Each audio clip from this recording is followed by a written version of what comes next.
सांगणार कशा पद्धतीने आजची बैठकीमध्ये निर्णय झालेले आहेत, कारण वारंवार बैठका सुरू आहेत.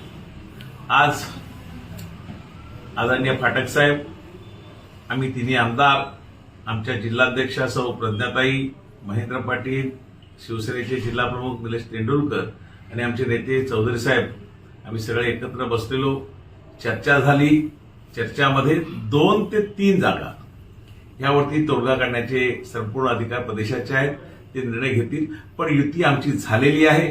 उद्यापासून याचे फॉर्म भरण्याचा कार्यक्रम चालू होईल. आता किती जागेवरती नेमका तोडगा निघालेला आहे आणि किती जागा भाजपा लढवणार आहे आणि किती जागा शिवसेना लढवणार आहे? शिवसेना मी सांगितल्याप्रमाणे 24 जागेवरती निर्णय झालेला आहे.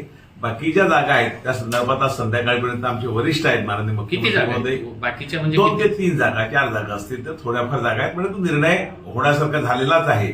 त्यामुळे उद्यापासून आमचा फॉर्म भरण्याचा कार्यक्रम चालू होईल आणि आमचं एकच लक्ष आहे, या वसई विरार मधील जनतेला सुशासन देणं आणि चांगला विकास इथल्या रहिवाशांना देणं हेच आमचं लक्ष आहे, उद्दिष्ट आहे. आणि इथली निवडणूक आम्ही विकासाच्या मुद्द्यावरच लढणार.